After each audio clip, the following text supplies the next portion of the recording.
Okay, I want to introduce our first speaker, who's come all the way from Liverpool today. This man I've known for years and years and years. He's been involved in patriotic politics for many, many years. He stood for elections to Parliament, local elections, mayoral elections, and he really is a stalwart of the patriotic right wing in this country. And I'm very pleased to welcome Mr. Paul Rimmer, who will be standing as a Britain First candidate in next year's local elections. Yeah!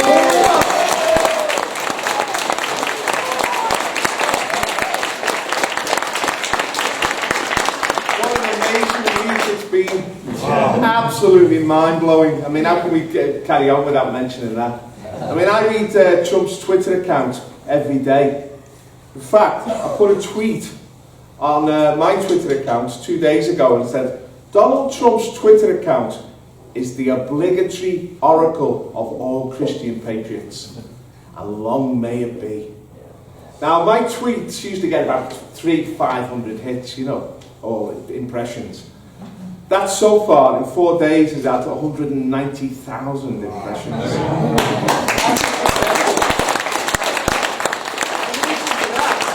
Because everyone is focused on Jada and on Paul and on Britain First, what we stand for, and why Donald Trump is interested in us. I mean, Donald Trump's slogan is, put America first. And our slogan is written in the name of the party, Britain First. And you know what, that's how it should be, shouldn't it? I mean, if you're a father, you put your family first. If you're a mother, you put your children first. If you're a patriot, you put your country first. But the people who have been ruling us for decades have not been putting our countries first. They've been putting other agendas first. And it's shocking, isn't it? Because Donald Trump basically said as he was standing for election, the people who've been ruling America over the past few decades with their trade deals, with their open borders, with their giving endless welfare to legal immigrants, they have not been running their countries, and they have not been running America in the interest of Americans. They've been running it in the interest of somebody else. They're actually running down their own country and crippling their own country. So, I mean, he gave an example in Missouri in the week. He said, look, there was a Ford car plant in Michigan. It simply shut down, sacked all the workers, went to Mexico to build the cars, and then re-imported the cars into America without paying any tax. What's all that about? They're just dumping the American people, the American country, depriving the American government of taxes. This is about the weakening and denigration of a nation. The people who've been running our countries are engaged in a process of destroying our own countries. And we can't believe that, because it's so new. We've been used to it, our history, our great British history, look, Winston Churchill, Nelson. We've been used to having political leaders and political elites that do put Britain first and advance our interests and make life better for us and for our families and for our kids, to give us security and prosperity. They were like the father figures of our nation, and we respected them, and we prospered as a nation. But then suddenly we got leaders in power who were making decisions which were harming us. They weren't enhancing our communities and our way of life. They were bringing people into our communities who didn't belong. I mean, one of the key phrases the left are using at the moment is, people like Britain First sow hatred and division. It was their immigration policies which divided our society. Hear, hear.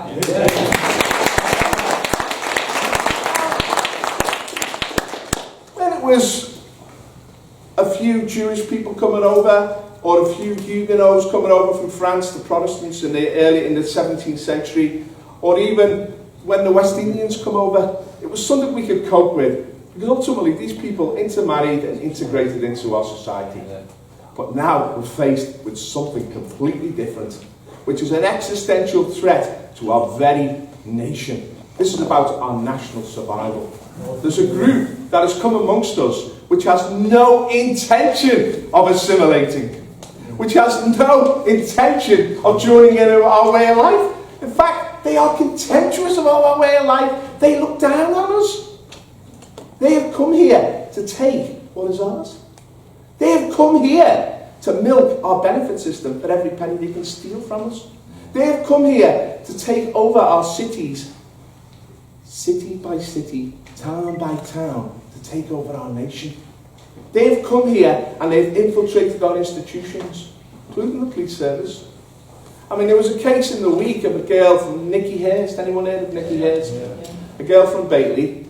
Well, we heard a lot about Joe Cox from Batley, but we haven't heard much about Nikki Hurst.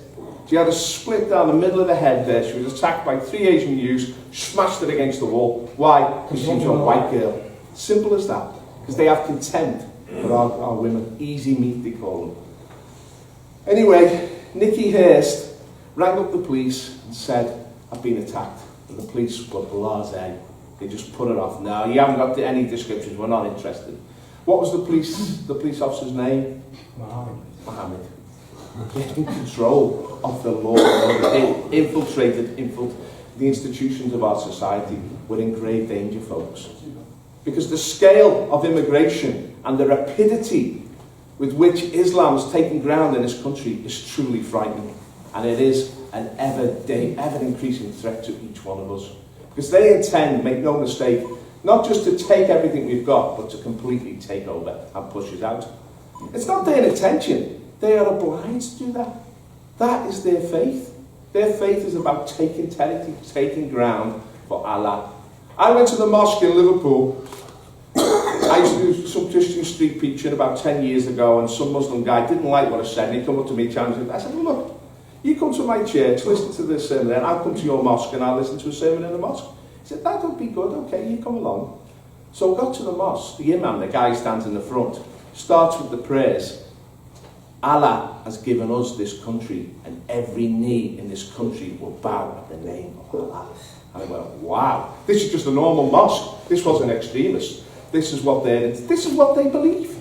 They believe that if Allah was supreme in this country, if we were living under Sharia law, we would be a better place. They actually believe that in their heart. We're going to be faced with a choice, in their eyes, either to convert or to go.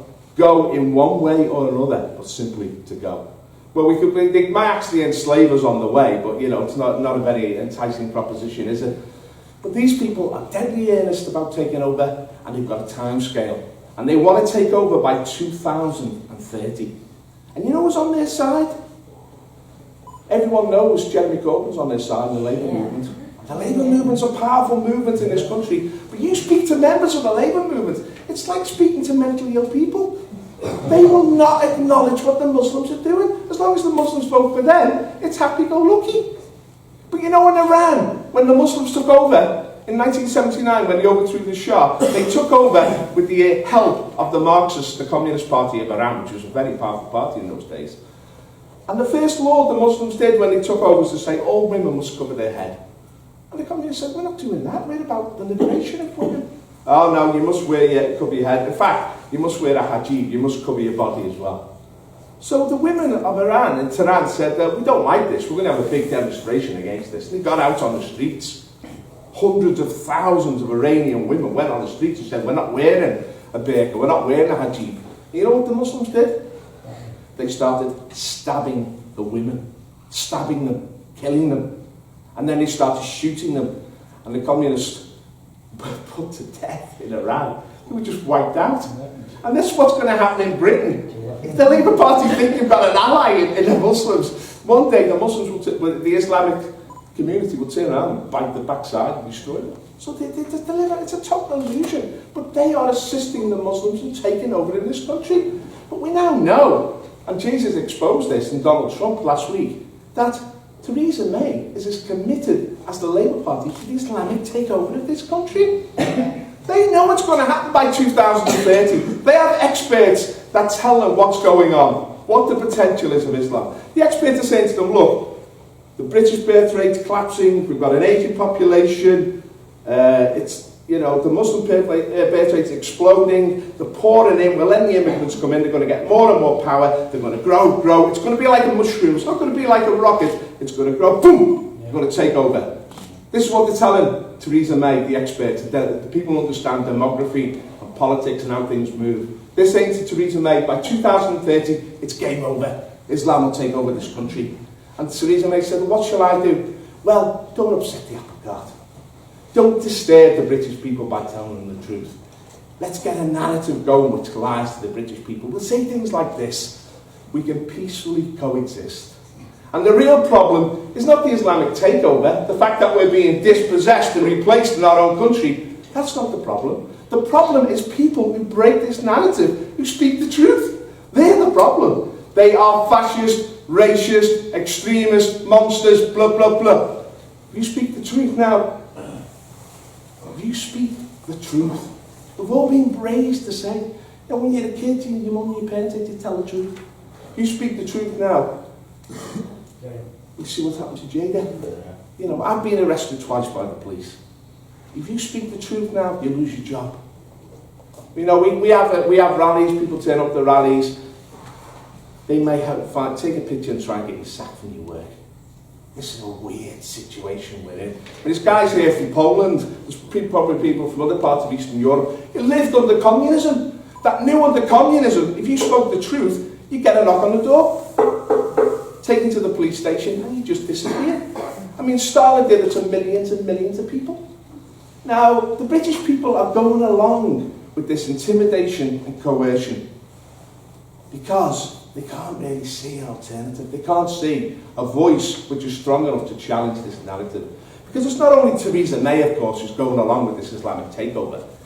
It's the European heads of states, Angela Merkel. They want to speed up this process of the Islamic takeover. Emmanuel Macron in France. These are all Islamophiles. These are all utterly committed to Islam taking over countries by 2030. And we won't be here like this, I'll tell you that. We'll either be dressed in burqas or we'll be out the way. And this narrative has gone, it's taken over the whole Western world. And of course the greatest champion of it all was Barack Obama. He was pushing this, and anyone who stood in the way, he was going to crush them. And he was encouraging the most extreme forms of Islam in the Middle East. Because it's not an Islam which might have there has been moderate types of Islam, like Sufi, but this is Wahhabism, this is extreme Islam. This is vicious Islam. This is Islam which demands you obey the Quran inside and out. This is what's threatening us. And then, against all predictions, against everything they had contrived and manipulated, Donald Trump won the presidential election. Holy smoke! They had a nervous breakdown! This guy speaks the truth, and he's gone from, we can't put Donald Trump in prison, although the SNP guy said, put Donald Trump in prison. Hang on, guys, he's the president of the United States of America. We can't put this guy in prison. What we'll have to do is undermine deep state, resistance movement. What a guy this Donald Trump is, eh? He doesn't care. He's saying, look, I'm not prepared to see the Western world broken. I love our nation of America. And he loves this country because his mother was Scottish. He loves Germany because his father was German. He loves Europe. And he's saying, look, no, I don't buy this, that we have to submit to Islam. I don't buy that by 2030 Islam gets to take over everything. Because Islam's got nothing to offer. All it can do is steal what is ours. Donald Trump has come in with a totally different narrative and says, I'm going to fight them tooth and nail. And I'm looking for allies in that fight. And who did he find as an ally? Looking at his Twitter feed, James.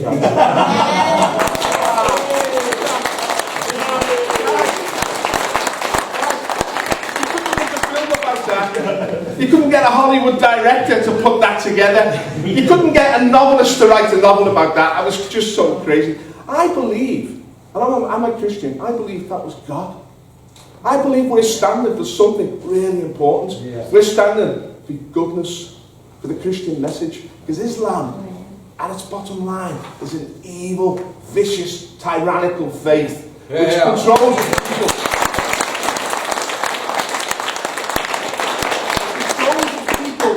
Fear, and it intimidates its enemies through terror. And that's the path of Islam. So Donald Trump has come along and says, no, I'm going to make America great again. Yeah. And you know what? There's only one country that the Muslims really fear. It's America. Because if anyone's been to America, you know the size of America. You know the passion of the Americans. You know how capable they are as a people. The Americans are phenomenal people when they move. And the Trump train is 65, 75, 85 million committed Americans strong, and they're up for the fight.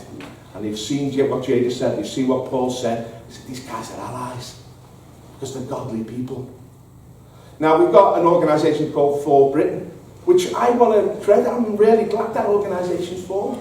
But is it committed to reviving our nation? Because we know what's hollowed out the West: cultural Marxism, immorality, anti-Christ ideas that have destroyed the family, destroyed our patriotism, destroyed our children. You know, we know all about, you know, the things like the abortion laws, and they put into women's minds not to even breed anymore. It's like, we don't want a future. This is cultural Marxism. And for Britain, you know, are they prepared to challenge that cultural Marxism? Are they prepared? Because you've got to stand on a rock. If you stand on sand, you sink eventually. You've got to have a rock. Now, Donald Trump is a Christian. Vladimir Putin is a Christian. The Polish people are Christian. They're shouting in their rallies, we want God, and they're being called Nazis. We've got to have that Christian revival in our own hearts and our own nation, but it's got to be political Christianity. This is what we're facing, is political Islam. We can't just pray and give out leaflets. We've got to challenge them wherever they arise. We've got to be up for the fight. We've got to get militant again. Now, I believe this is a divine opportunity to spark up a mass movement in this country. Now, we've seen the Football Lads Alliance, right? We've seen how many people they get on the streets. That's how many people we need to get on the streets. Now, I've been involved in other political parties which have been successful in the electoral process. You can be successful, you can win at local levels. Well, the European level's about to go, isn't it? But we've got to be a magnet to draw people to us. So we've got to be strong. People see us, the strength we have, and they see our allies in Europe, and they see the blessing from Donald Trump, and they think, actually, we don't have to die. We don't have to be destroyed as a civilization. We look back in our civilization, thousands of years of glorious European civilization. Are we going to be the generation that gives it away to Islam? I mean, if you took the oil out of the Muslim world, they'd all be riding around on camels and living, you know, in a they've got nothing to contribute to us. They don't bring any glory to God or to creation. They're a waste of space, really. They're just takers. That's all Muhammad is, really. He was a thief, a pirate. They come to take.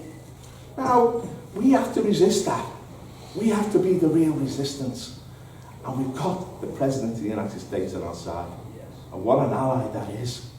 And we've got to be brave. I mean, Jade's going to face these court cases, and we've got to make them big deals. We've got to have rallies. We've got a rally in Belfast next week. We've got to have rallies where we stand up behind Jada and support her the whole heart, and make sure she is seen for what she is, a truth speaker. She's done nothing which is criminal at all. All she's done is give an interpretation of Islam. Can't we do that in this country? Because they don't like what you say about Islam, they're allowed to put you in prison. This is a free country. We value the freedom we've received. We will not accept that. And we cannot accept it, because if we accept that, we're finished. Yeah. No one's allowed to challenge Islam.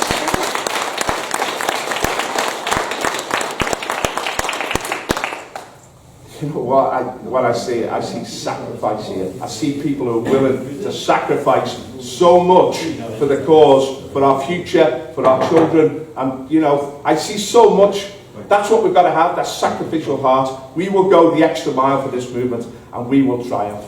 Thanks a lot, folks.